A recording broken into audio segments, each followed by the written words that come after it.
મજા પ્લગ ક્યાં હે પ્લગ નીચે છે તમારી લો આ ચાર્જર કાઢ નાખું હા રંગા લો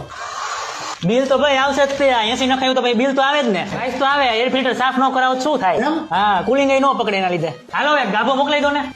30 વર્ષથી હો આ ફિલ્ડમાં આપણે એસી ફ્રીજ કુલર બધું રિપેરિંગ કરી નાખી કામમાં સૌથી વધારે એસી સર્વિસમાં આપણું જ હાલે છે અને આપણો સ્વભાવ હે ને એ રીતનો જ છે હા સ્વભાવ હોય તમારો હા લાઈટ આવજા કરતી હોય ત્યારે તમારે બંધ જ રાખવાનું નહીતર પછી મોટર ઉડી જ જાય ને અંદર પાણીની ડોલ લેતા આવજો ને આટલું સારું કંપનીનું એસી વસાવ્યું તો પછી સર્વિસ ન કરાવી નખાય ટાઈમસર આમાં તમારે વર્ષે સર્વિસ કરાવવી પડે બરાબર છે હા આમાં ટાઈમ ન હોય ને એટલે તમારે ફોન જ કરવાનો હોય મને ચા પીશો થોડીક મૂક દો પાણી લાવો. થોડુંક લાવો રિમોટ લાવો ને ભાઈ કુલિંગ તો છે જ ને આવતું ખાલી પવન આવે કુલિંગ ન થાવતું તો ગેસ ગયો આમાં ગેસ ગયો તમને શું લેવા બોલાય તમે કરો તો કરાવવા હતું કાંઈ મેં તો તમને કીધું ગેસ નખાવો તો 2500 રૂપિયા થશે તમે ના પાડો તો હું શું કરું પણ 900 રૂપિયા તો ગેસ નો બાટલો આવે હા ગેસ માં નખાવાના એટલે અરે ભાઈ આમાં ગેસ નો હાલે યાર કેમ ન સમજતા તમે કયો હાલે? આમાં બીજો ગેસ આવે તમે હાઈટ લૂંટો હો તમારે પૂરા હોય તો કેજો બાકી હું જવું મારે મોડું થાય છે